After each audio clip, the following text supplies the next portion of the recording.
Today's episode features a professional basketball player. She has learned how to adapt throughout the duration of her career, which you're going to hear today on the episode. She's phenomenal. On her social media pages, she's out there educating the young athletes on what they need to be doing, teaching them what she wishes she would have known when she was younger. And we're going to learn about her career, as well as her amazing book. You do not want to miss this, so that you can find out more about it here on the Game Time Guru. So, what time is it? Game time! This is the Game Time Guru podcast, where I interview sports figures from all over the world to help deliver a panoramic view on sports. So whether you're a former athlete, one of the crazies, or simply a casual sports fan, this is the perfect show for you as we peel back the curtains and learn from our guests every single week. I'm your host, Shane Larson, and I'm helping you see sports through a different lens.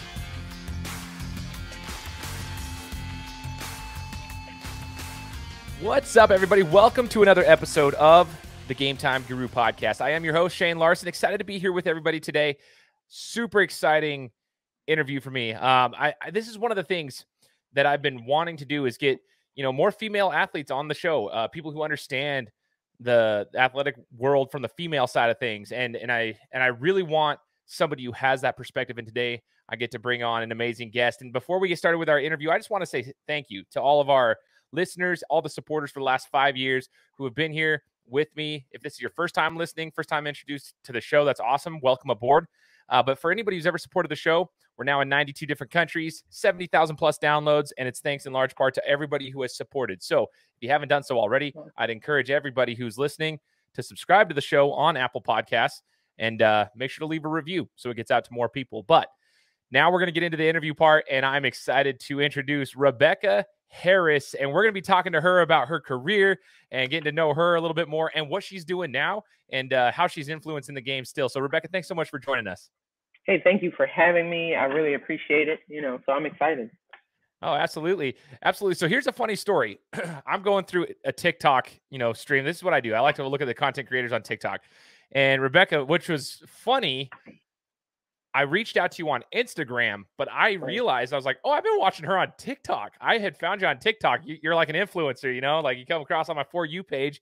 And I'm like, okay, this is awesome. So what I liked was the fact that like you're out there giving advice to younger hoopers, the advice that they need to hear, like stuff that they need to know, stuff that I don't think a lot of people realize, or even athletes even realize when they're that age, they need to know. And you're out there doing that. So talk to me a little bit about that and what kind of, I guess, influenced you to, educate these younger athletes.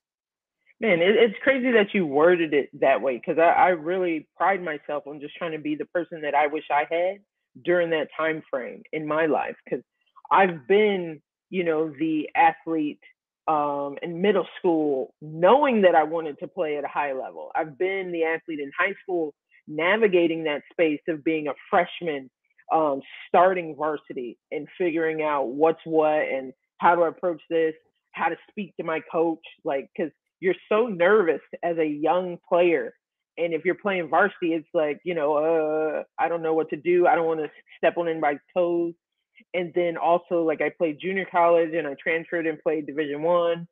And then I've played professionally for quite a bit, but I've also coached at the high school and college level. So there's just so many pieces and different point of views that I have. And I'm like, all of this information would help somebody if they knew it earlier, right? Like if I can help someone avoid going through this trial and error period of time, then why not do that? And I found myself, for years, I've been answering questions from young student athletes, former student athletes, parents, all of this. And I realized, I answer these questions all the time. Why not? Let's just make videos about just things that pop up on a regular basis from my end. And then I just make a video and I know it'll help somebody along the way. I think what you're doing is fantastic. I love that you're doing that because not everybody does that. I love that you're doing what you wanted, what you would have wanted when you were that age, like what you would have liked to have known. And I would encourage people to follow you. Can you shout out your Instagram and TikTok handles for those who can follow you? Absolutely. So if you guys are following me on TikTok, my handle is @BeckHarris30. And then on Instagram and Twitter, and I think almost anything else, it's at Rebecca30H. Okay. Okay. I will put that here in the description for you guys as well, so you can see that. I would encourage everybody to go follow you. Like, that's what I'm saying. Is that's where I first was like, wow, okay, I like what she's doing. I like her energy. I like how she's educating, and that's super important. Now, for me, at 33 years of age, obviously my playing days are over, but I still coach. I coach at the club level. I coach, the 17-year-old kids, and I enjoy it. A lot of the things that you say are things that I've regurgitated, but like tried to, put my own spin on it, and saying, hey, Right. like, this is some stuff from somebody who knows what they're talking about. So it is super helpful. And I just want to let you know from a coach's perspective, it is super helpful. And I really appreciate that. So keep doing what you're doing. Go follow her on her Instagram and TikTok and Twitter and all the handles. We'll make sure we put them here in the description for you. But now let's rewind the clock, Rebecca, and get to know you a little bit better as an athlete. Okay. I want to know when you first picked up a basketball and kind of what drew you to the sport. Did you have it in the family, or was this more so like something that you just picked up? So I feel like for every time I get this question, there's just this story. I was 3 years old. We were at a family. It was like a gathering. Mind you, I'm a military brat, so we were overseas. I was living in the Philippines at this time, and we were just over somebody's house, barbecue. Everybody's outdoors, and there were some older kids playing on a little hoop, maybe like those Oshkosh little hoops out there, type toys, whatever. And I was just watching. And then as soon as they left a ball there, I went and I picked it up and I started shooting. And I was just having a good time.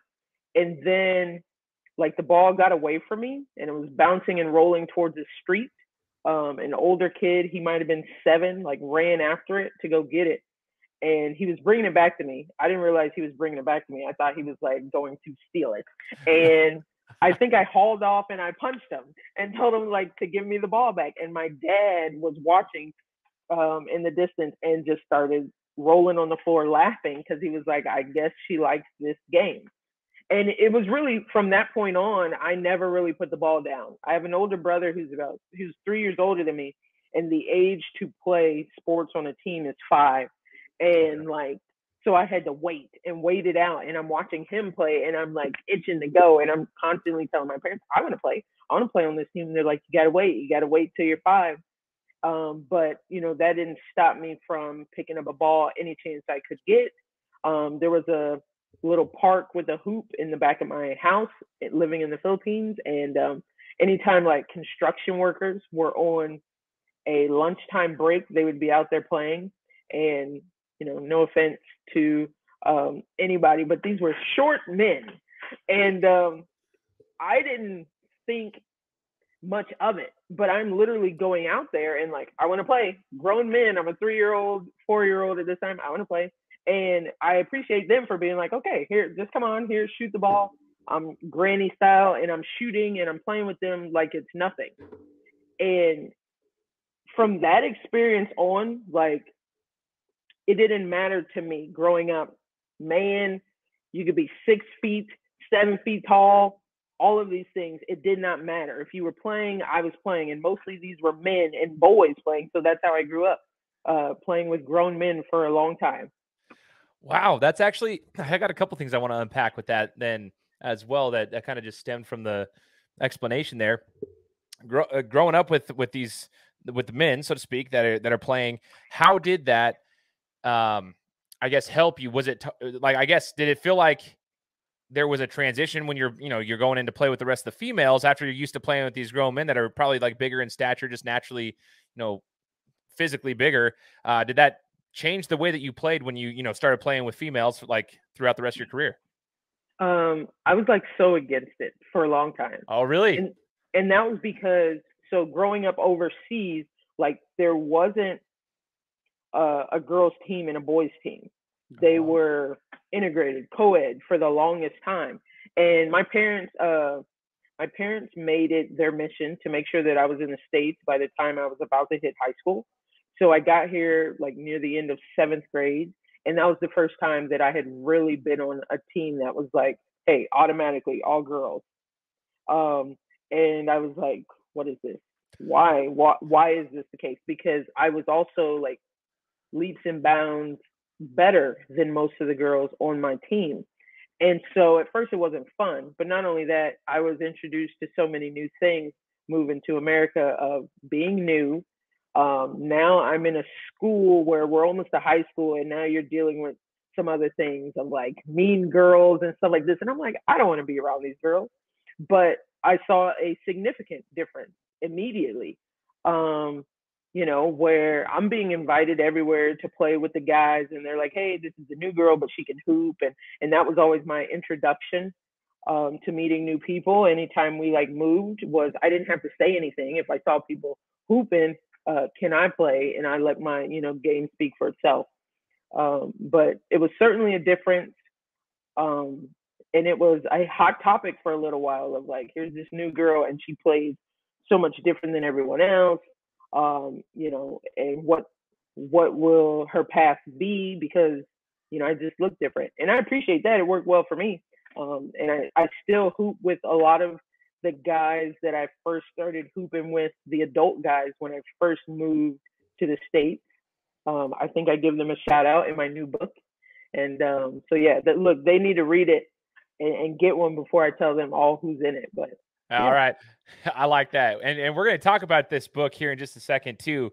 You also just answered one of my other questions in the middle of that response. By the way, I was going to ask when you actually came over to the States, so that kind of just went through that. I'm just trying to put myself in your position, and yeah, like the additional pressures of being in high school, for that matter, junior high, high school, going along with it. But I do like the fact that you mentioned how sports that was kind of like your starting point with conversations. I mean, like sports can do that. That can be an entry point for conversations and finding new friends and being able to, communicate with others. I think that's cool. But yeah, there's probably a transition period there trying to get used to that style of basketball when you're used to something else growing up so long. Now here's where I want to know. So with the military, did you have to move through high school, or did you get to stay in one high school for the duration of your career there? So I got to stay at one high school. It was pretty much by design with my parents. I had lived in about 3 or 4 different countries before I had moved to Southern Illinois near St. Louis. And they made it a point to make sure that we would be in the States at this time, and to make sure that I would be in one spot. My dad he retired shortly after that, so he had made sure to try and get things in line at the right time. I like that. Cool. That's awesome. That's awesome that they did that for you guys too. I just try to always think about that. I always feel for kids, especially in athletics, that like end up moving. Parents get a different job or whatever it may be, and they move. That's hard. That's hard on kids. So you're there, you're there, and you're transitioning into this style of ball, and you're doing your thing. But I want to ask you this, Rebecca: what you learned overseas when you were a youngster, and then you brought it over here. What were some of the leadership traits that you acquired that you were able to essentially just display when you got here? And how were you able to lead with those skill sets you acquired overseas with your experience? I think if anything, before I got to high school, or before I got to America for that matter, it was just leading by example. I played hard, I worked hard. There was not one opportunity to play that I didn't take. I took them all. And, within taking them all, that's some growing pains in itself, because most females do not do that. Like, how many females can you think of, from high school, middle school, that is just ready to play at the drop of a dime? Yeah, not many. That's just being Right. real. Not many. So, so that came with a lot of different things. One, girls looking at me like I'm weird and the odd man out, which I am, and that's fine. Also, it's fine simply because I had a different level of focus. Like, I was not concerned with what they were concerned with, you know. But yeah, I just led by example, and people took notice. But I learned different styles of leadership more so when I came to the States. Um, it was a different ball game. And now, as I'm getting older and becoming a teenager, and especially like when you are a freshman starting to play varsity, like, you're learning different leadership levels. Looking at the senior who is the one calling the play, and speaking life into me as a young freshman that is like wondering, like, how long are we going to do this for? What's this for? Because I didn't even learn how to play so much with structure and like running plays necessarily until I got to the States, because I was just someone that was naturally gifted, talented, and could just hoop. I'm like, what are we slowing things down for to call a play? And because I played that way, and shout out to my coach, Coach Moeller at Mascuda, he like changed everything they did, because it was either change the way they did things or really try to make me be someone that I wasn't. However, I was naturally elevating the play of my high school. They were so used to stop, run a play, wait till the big gets down there, post up, and like I feel like I'm losing my mind just talking about that sequence. Where the baby, the freshman, I get it, I'm gone. Like I'm on a fast break automatically. What am I waiting for? You know? So we changed the game, and from then on, actually the rest of the conference started to do transition play, but I think our team was the first to really start that. Look at that. You were the major shift, the identity shift, if you will, for that conference, your team and the conference. And shout out to the coach. I want to say that too. Like you just gave a shout out to your coach.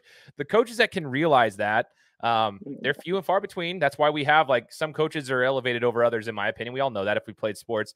Like some are able to adjust around their best players, their best talents. They can adjust around that rather than being so structured and trying to make the players fit the system. They let the system fit the players. Like they shifted it around. Sounds like that your coach was able to do that.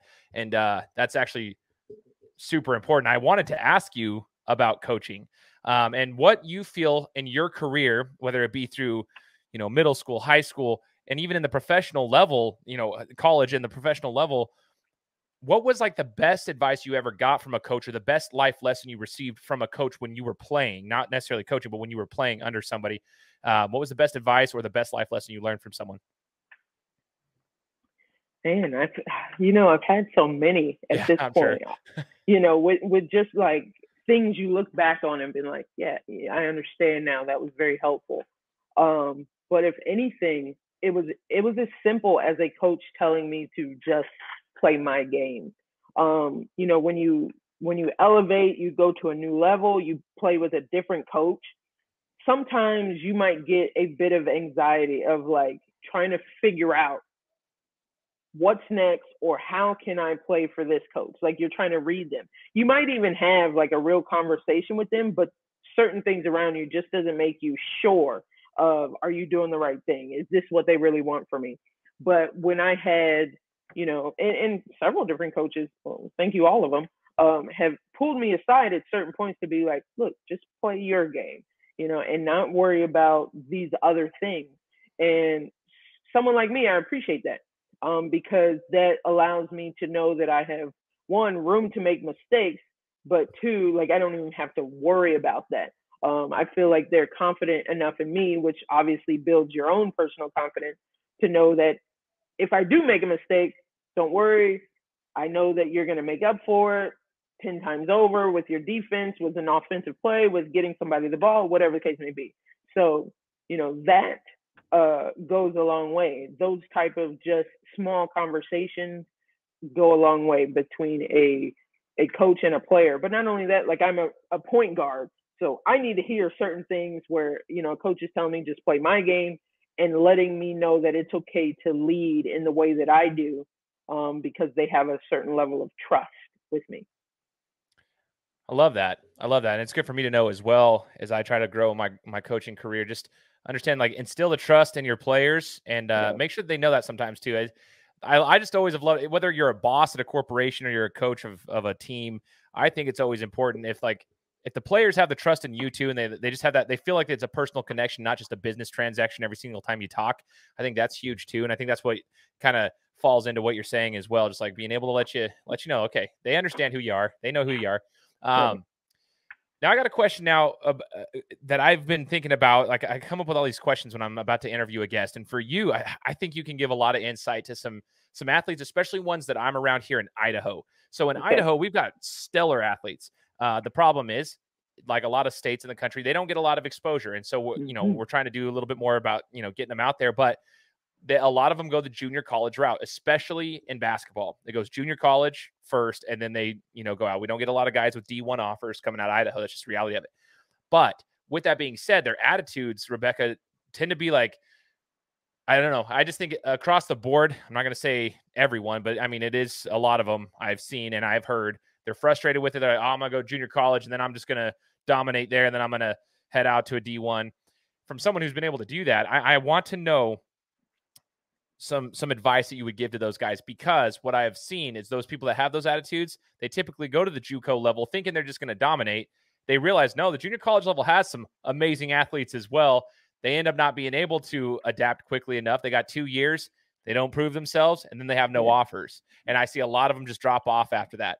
So someone who's been there like yourself, if you could give some advice to some athletes going into the junior college level, how to take advantage of the junior college route, like what to do, what to expect, so that they know how to, truly take advantage of those few years that they have. So yeah, this is a topic I think I cover quite often. First and foremost, there's a difference between being like confident in your abilities, but then also just being, I don't know, what's the word I want to say? I don't know, just thinking that you know everything about a situation that you have never been a part of, right? So like anytime I hear someone say, oh, I'm just going to go to junior college, as if it is something that is easy and that everyone does, because that is not the case. Because if it were so easy, how come no one is coming to you, right? So there's that, which leads me to another thing that I always tell young people that want to make it to the next level: stop waiting for everyone to come to you, right? So if you are serious about wanting to take that next step and that big leap into playing college sports, if you are specifically junior seniors right now, how much networking are you doing on your own, right? Like, and then if you feel like you aren't doing any, ask yourself why. Because why would you leave a dream that you have of playing at the next level up to everyone else? Well, somebody's going to call. Like, to me, you don't want it bad enough, right? So if you are taking care of everything that you need to take care of on the court, off the court, in the classroom, all of these things, and you have all of your stuff lined up, it is perfectly fine to reach out to coaches. Idaho, especially, you've got a lot of junior colleges or lower level divisions within an area. I'd say reach out to colleges, their coaches, within 2 hours and say, hey, coach, hey, I'd really love to play for you someday. Here is some game film. Here is my transcript. I play for this school. I play this position. Here's our schedule. Please, if you have the opportunity, come check me out. If not, send me some information of when you might have an open gym. I'd love to come down and show you what I have. Like, be proactive in the things that you want. Now, whenever you get some responses back, because sometimes you don't. Sometimes coaches are busy, but not only that, they may have looked at your information. Their roster could be full. They may have sent your information to another coach. I've done that plenty of times. I may not have time to respond, but I might look real quick and send it to a coach in my same league, a coaching friend in a different state. And I might be like, hey, Joe, check this out. There's a girl in the Las Vegas area. Her school isn't very big, but she's got some game. Check out her film. Let me know what you think. Or, hey, if you got room on your roster, there you go. And like, this happens all the time. So you don't know what's happening on the back end. But if you are doing your due diligence and setting yourself up to be successful by putting your stuff out there, I tell kids all the time too, you're on TikTok, you're on Instagram, but we go to your page and there's nothing of relevance to, you trying to play at the next level. Use your social media to your advantage. And you don't have to, post everything about this, but post a few workouts, post some game highlights. This is your walking billboard to give you an opportunity. If you really want it, allow people to see it, because the right hashtag at the right time, you tag a coach, you send it to somebody, they see it. I mean, God forbid you go viral off of something, people are going to look. And all you are looking for is an opportunity in the door. And so networking gets you that. Posting your stuff gets you some eyes on you. And if you make it to the next level, even if it's junior college, still do the work, but understand you're not the only one playing at junior college trying to make it to the next level. There's a reason that people say, if you make it out of junior college, you made it out the mud. You got it out the mud, because it is difficult. there are a lot of dogs out there. There are a lot of people that want that next level and they are willing to fight for it. You got a lot of people who go to a junior college that could have a full roster and they're willing to walk on because it's the only opportunity that they had and it was close to their house. Or, they're willing to be a manager for a season just to, be around a college team and get to take notes and be part of it and then work their way in there. Like there's so many people that are willing to navigate certain spaces in order to have an opportunity. So, how bad do you want it? So you got to go to junior college thinking that everyone else is just as hungry as you are. So put in the extra hours, put in the work, but also continue networking and talking to coaches at the next level so that they know you are there and hopefully you get another opportunity to make it beyond that level because it's not easy. I am so glad you said that, and all of that is super important. So for all the athletes that are listening to this right now, rewind that and take more notes if you didn't catch them all right now, and there's resources. That's the one thing I wanted to touch base on as well, because to your point, Rebecca, there are so many resources out there nowadays. If you think that there's not, like, you got your social media, those are typically free, but there's also, like, for example, I talked to a guy who runs this company called Trophy Case. You can make yourself a digital trading card, which is basically your own little profile for sports. And it's a link that you can send people to for sports specifically. You can have your highlights linked on there and everything. It's called Trophy Case. It's awesome. Like, these are cool little things that people are creating nowadays to help you with your exposure, but you got to be able to utilize it. What I notice is so many athletes, especially where I'm at, they think that they're good enough and they're just going to be seen. They're too quiet. And unfortunately, the reality is, unless you are leaps and bounds above everybody else in the state in which you play, which is probably not going to happen, you're not going to be seen. And even if you are leaps and bounds, like literally we've had like one Division I offer in the last 2 years, maybe 2 or 3.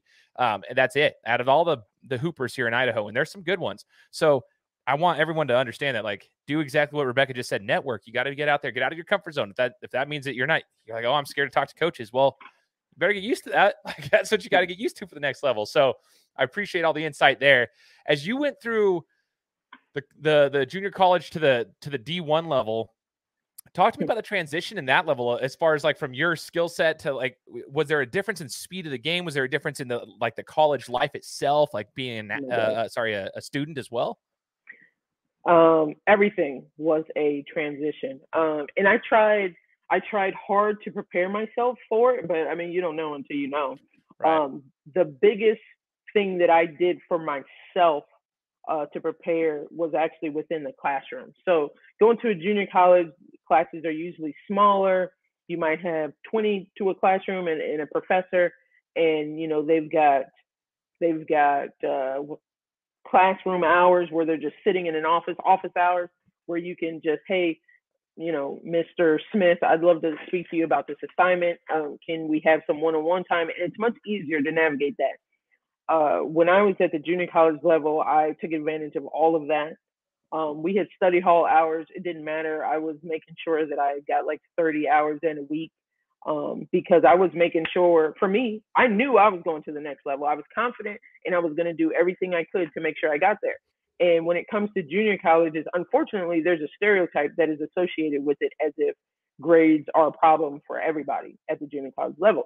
And I wanted to make sure like that stigma, that tag did not stay stuck to me in any capacity. And luckily, like whenever I was going on some visits with some other schools, that was the thing that they kept bringing up. Like, oh, well, thank God we don't have to deal with that. This is great. Your grades are on point. We're going to do this.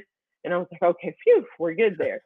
And I also had developed such great habits as a college student that when I went from Renly College, and when I got to the University of Illinois, like, it was such a smooth transition for me there with my class load and making sure I knew how to navigate my study hall and making sure I got it done by any means necessary. And there were times where, sure, I almost got tripped up. Like it's a big change from going from a junior college and you ride in a small bus for 3-4 hours to a game, same day sometimes, turn back around, you get home by midnight, your first class could be 8 a.m. Okay. And you make sure you're ready versus, hey, I'm in Wisconsin for a game.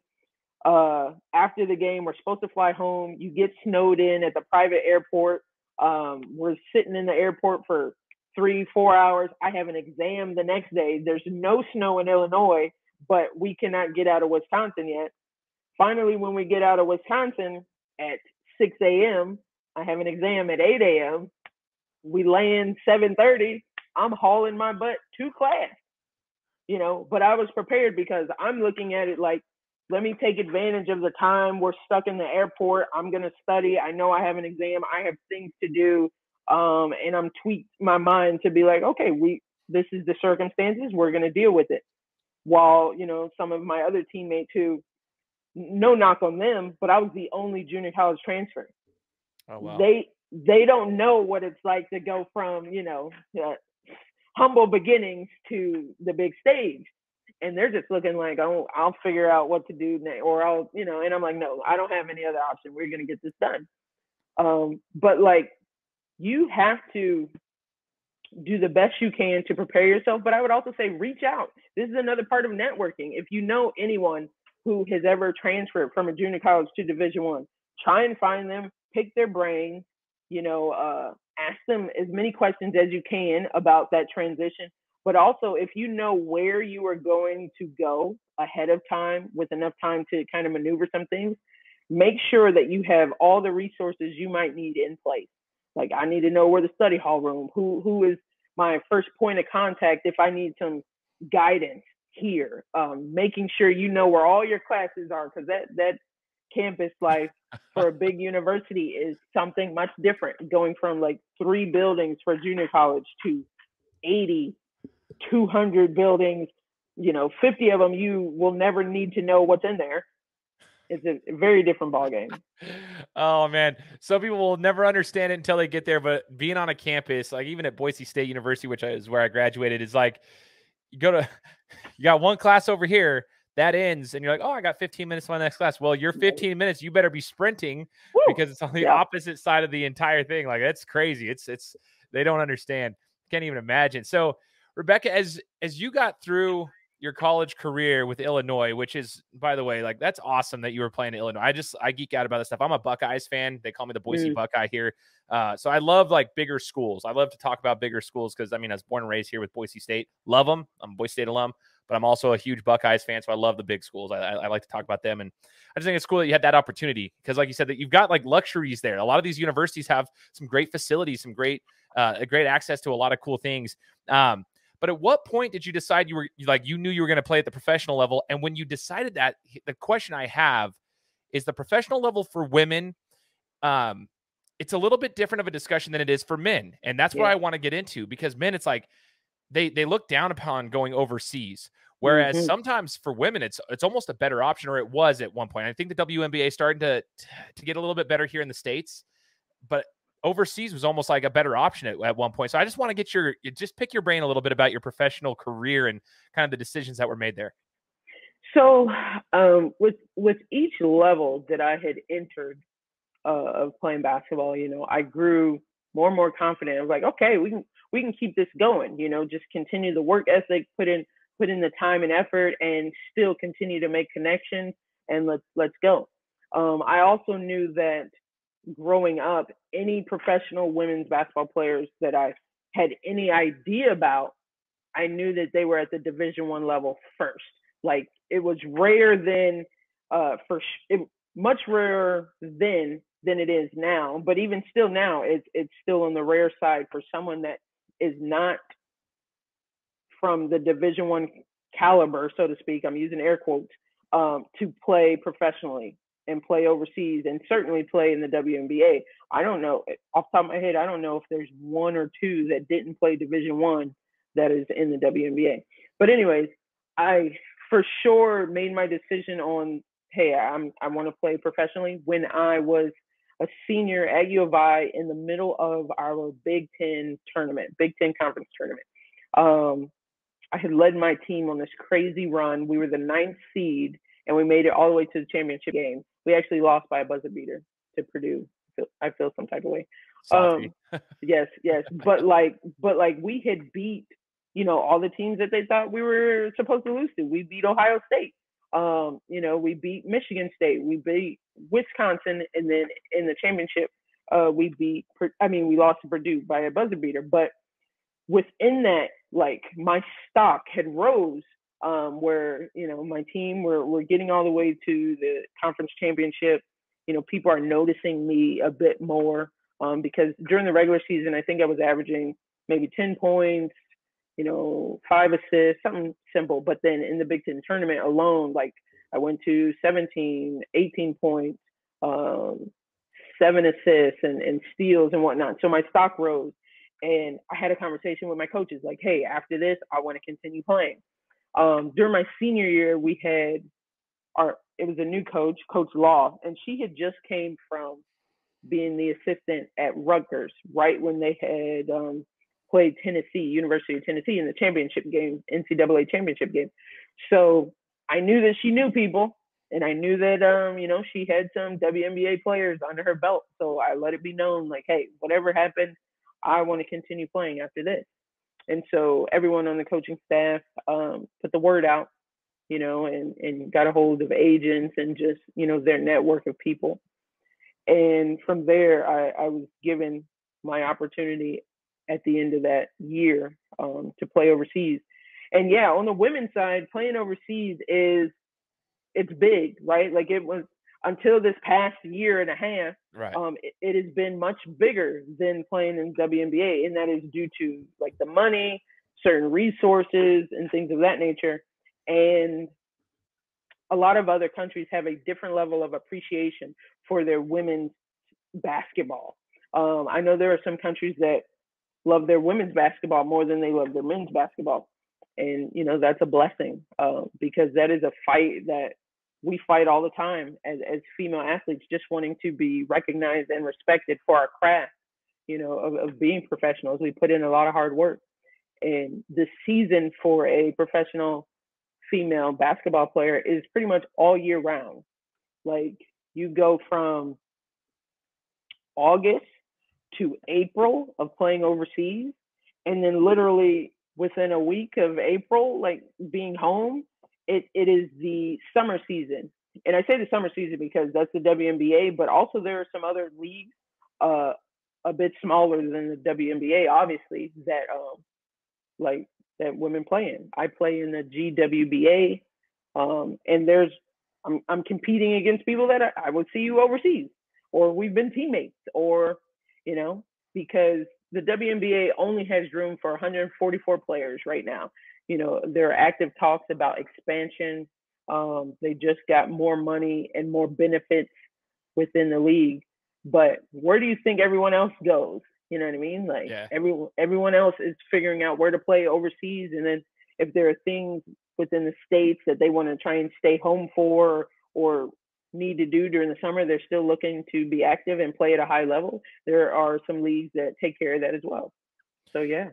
That's very interesting. I listened to a documentary once, probably about 2 years ago, and it was about Taurasi and I think Sue Bird, if I'm not mistaken, and their whole, like, going overseas, playing for millions, and then coming back over here for the WNBA during the summer. And they're talking about, at that time, sleeping in a Best Western with commercial flights that were gross, but over there was all like private, everything, luxurious. Luxury. Yeah, it's craziness. And obviously, I think that's obvious top tier athletics over there. That I don't think everyone is going to be getting the treatment like them. But what they were doing in that documentary was highlighting the fact that for women's basketball overseas, they were much more appreciated than they were here, so to speak. But I do want to ask, this is a good point that you made, Rebecca, that for the women, you're playing all year round. And you mentioned some of these I shouldn't say lower leagues, but the other smaller leagues is what I meant to say, like GWBA. Can you educate us on that? What is the GWBA, and where are they located? Like, how many teams are here in the States? Because a lot of people may not even know that information. Right. So, wow, this is I don't want to go down a rabbit hole here, but the GWBA stands for Global Women's Basketball Association. Okay. That name has probably been around. I think this is year 4 or 5 with this particular association. I think they had a different name beforehand, but they've changed the rules and the criteria to be a part of it, simply because in the States, when people think about women's basketball, they think of this watered down product or something that isn't of value. And like I have these conversations all the time with usually it's with men who feel like, oh yeah, I could start a women's team. Yeah, I'll get some jerseys, I'll get this, and I'll get a roster. And I will talk to them about, well, what's your business plan? Like, how are you marketing? Like, what are your sponsors? And like people think that they can just get up one day and make it happen. Whereas the teams that are in the GWBA, you have to have a certain amount of network to be a part of it. You have to be able to pay your players a certain amount. You have to be able to travel to games, and there's just a certain standard you have to uphold. Like if you're traveling from Ohio to Texas, how are you getting there? Where are you staying? Like to treat your team as professionals. And if you cannot uphold a certain standards, then you cannot be in this league. And because I've been a part of, I think, one other league that, the rules are just not of standard of where it should be. And a lot of players actually complain because, sure, we're used to much better overseas, right? And like that is the biggest complaint of like, why can't we get things that we deserve as professional athletes here in the States? And it's because a lot of people do not value women's basketball in the same way and with the same respect. And I've been fortunate enough to be a part of a team. Shout out St. Louis Surge, who will be going into their 10th year under their owner, Kalia Collier, who has done a fabulous job. She's actually like set the standard for what owners should do. It's not something she takes lightly. This is an all year round job for her of making sure she's networking and getting the city behind their professional women's team. And then also we have sponsors. And I've been with the team long enough to grow. Like I remember when she couldn't afford to pay players, right? But that didn't stop her from making sure that she could present a great product on the floor and then taking care of her players in the best way that she could. Meals on the road, a little bit of extra gear or whatever she could up to that point. And then for every year afterwards, it just got better. She's been able to sustain things over the pandemic, which was hard. A lot of people, folded. But, she's done so well that the St. Louis area just recently got a soccer team, professional soccer team, and they put her on board because we've seen how you rallied the city for your own professional team. Please show us the way and make sure that things are diversified and we market it right and we do this and we do that, because she does take it very serious, so yeah. That makes me happy to hear that. It makes me happy to hear that there are people out there like her that are willing to put the work in and network and try to figure this thing out because, yeah, you don't want it to feel like a semi-professional team. You want to be treated as professionals that Right. you are and be able to do that. So that's really cool. It's really cool to hear that they have the league that is going on. There is women's basketball outside of the WNBA. I want people to I want to emphasize that here. There is basketball and there is high level basketball at that. I want to put that on there too. High level basketball outside of the WNBA. And just you got to open your eyes just a tad. But I think part of it is like on the show, I just try to educate people and kind of deliver a panoramic view so people can see it. But it's just a high level. So that's awesome for me to hear, Rebecca, as well. So I appreciate you sharing that. And I want to ask one last question before we get to your book and talk about that. The game overseas, you growing up as a youngster overseas, and then then coming through your teenage years here and college years here, but then playing professionally overseas as well as here in the States. For men, I've talked to a lot of guys that have played overseas and then come over here. The game is a little different overseas. Oh, yeah. The rules are one thing, but it's the style of game. So I'm curious from the women's perspective, what would you say is like the biggest difference, if there is one, playing overseas with the women and then coming back over here during the summer leagues, like you said, for the GWBA? The style is different, and you can tell immediately just because I think as Americans we have certain like mannerisms and they show up on the court. So for example, like a rookie, immediately I know they're going to get called for several travels, right? Because we are taught at young ages as Americans like jab step and then dribble from there or whatnot, to fake your opponent. Overseas, do not jab step. As an American, you will be called for a travel immediately. Like before you move and take steps, you need to put the ball down first. You need to dribble. And like that part the most stands out quite a bit. Not only that, there is this crazy bias. As Americans, we are seen to be automatically up here. As professionals overseas, there's an expectation like that we are the toughest of the toughest. We can take more things. So like foul calls, we're not gonna get as many as anyone else. Like they're gonna let a lot of things go and look at you to just handle it. Um, so there's a different style of play for sure. And I've seen people unable to adapt, can't handle it, and they're done after their first season. Not only that, they just can't adapt to the culture around them, and it's a problem. So a lot of times, like I try to, speak that side of life into the young rookies going over. Or if you have aspirations of playing at the next level or playing overseas, just understand you being overseas, you are not at home, and you need to be open to that, or else your career will end before it even starts. If you are someone that doesn't like to get up early and you have practices in the morning overseas, but you spend so much of your night staying up because you're trying to make sure to talk to your friends back home or whatnot, sometimes that doesn't work out very well for you. You know what I mean? Like you need to embrace the culture you're in and be open, and I guarantee you, like things could skyrocket for you. Because one, if you seem personable, your character speaks for itself. If the fans love you and feel like you are energetic, or you're at least like nice to fans, fans will bring you back. Like you may not even be all that good, fans will bring you back, and because ownership and organizations, these clubs, they're gonna do what their fans say. Like if you've got enough fans behind you that just love you and love you on their team and in their city, oh, they will knock down the doors of the president of the club to be like, hey, we want Rebecca back. We love her. She's nice. She's a beautiful girl. She's nice on the court. She gets points, but she's friendly. We want her back. And you would be surprised. That's amazing. And one thing that I've taken from this interview with you, Rebecca, is the fact that you've been able to adapt. And so that's why I want people to listen. Your whole story of your whole life, basically. I mean, coming from overseas over here, you had to adapt to the female only game, right? You were used to playing co-ed. Then you had to adapt to the junior college level. Then you had to adapt to the D1 level. Then you get to the professional level. You're adapting overseas. You're adapting here when you're playing in the summer.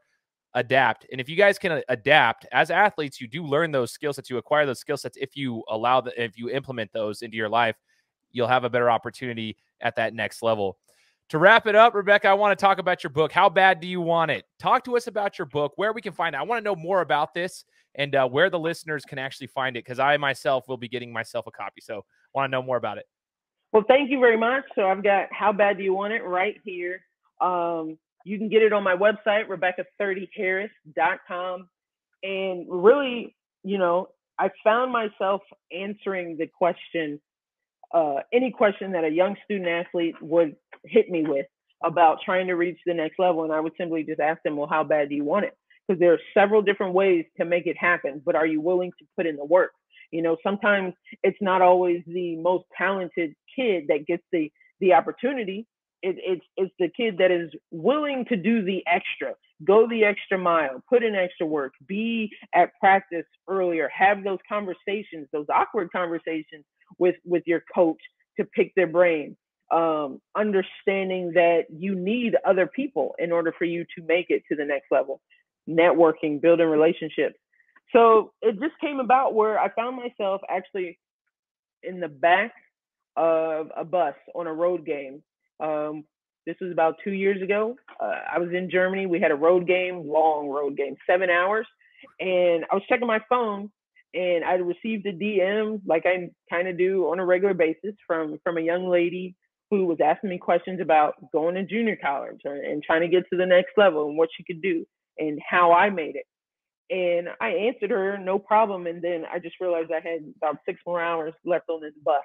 And I started typing out all of these questions that I had been asked over time of trying to make it to the next level. And next thing you know, it turned into a book of me answering all of these questions. And so these are questions that young student athletes with no options, highly recruited athletes. Parents ask me, coaches who are just getting into coaching at the junior college level and may not have had a whole lot of experience. All kinds of people asking certain questions about reaching the next level. I answer as many as possible in this book. And I also share some of my experiences and some of my insights on the different ways to navigate the process. And turned into a book, just came out. Hasn't even been out fully a month yet. And I've gotten a lot of feedback, and I appreciate anyone that buys a copy. So there you go. Let's go. Okay, I dig that. I love the idea behind it too. Road trip, you start typing it out. You are the expert, so you're like, why not? Let's start typing this stuff out. How bad do you want it at Rebecca30harris.com? Is that correct? Yes. Rebecca30harris.com. I'll put that in the description. I want to make sure everybody goes and checks that out. Like I said, Rebecca, I'll be buying myself a copy too. So I appreciate the insight, and I appreciate you joining us and sharing your story here on the podcast. Thank you so much for your time today. No, thank you for having me. I truly appreciate it. This was great. We had a great conversation, and I hope a lot of people have plenty to take away from it. Absolutely. I no doubt that they will. And for all those who are listening, hey, make sure you're subscribed to the show, and we'll be coming to you next week with another interview. Take care. Guys, thanks so much for listening to another episode of my show. Now, if you could go and do me a favor, head over to iTunes, give me 5 stars, and leave me a review. It would be greatly appreciated. Thanks, guys. Appreciate your support.